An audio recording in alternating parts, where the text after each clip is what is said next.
اللہ تعالی علیہ وآلہ وسلم یہ ارشاد اقدس کا مفہوم ہے جو روزانہ 500 مرتبہ درود پاک پڑھے وہ دنیا میں کسی کا محتاج نہیں رہے گا. سبحان اللہ. ہم سب مل کے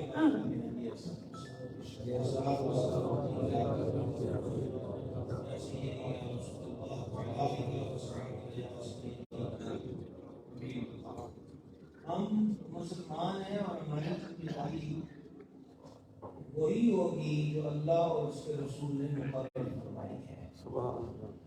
مسلمان ہونا بہت بڑا شرف ہے، لیکن جو نعمت بغیر محنت کے ملے شاید اس کی قدر بہت زیادہ نہیں ہوتی.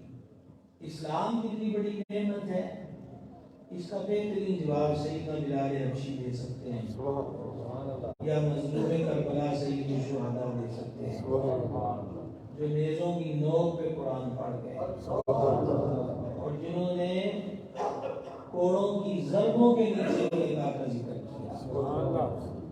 تو اسلام بہت بڑی نعمت ہے. محمد بن جریر طبری رحمہ اللہ نے اپنی تفسیر جامع البیان میں اس حدیث کو نقل کیا.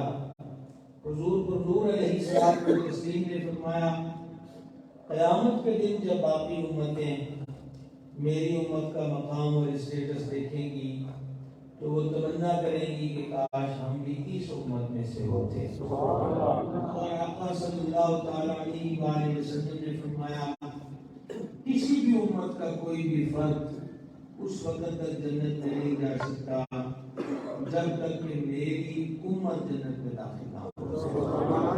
مسلمان ہونا بہت بڑا شرف ہے.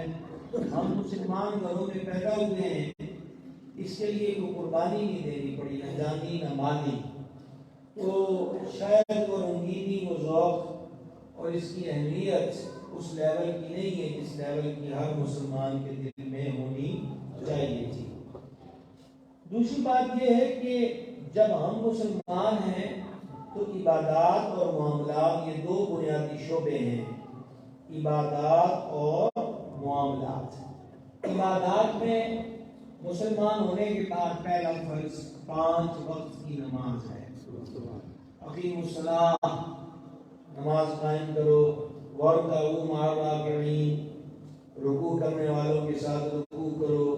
حافظوا علی الصلوات، اپنی نمازوں کی حفاظت کرو. یقیمون الصلاۃ، ان کی نشانی ایمان متقیوں کی بیان کی کہ وہ نمازوں کو قائم کرتے ہیں. والعصر، حبیب تیرے زمانے کی قسم یا نماز عصر کی قسم. تو نماز فرض ہے.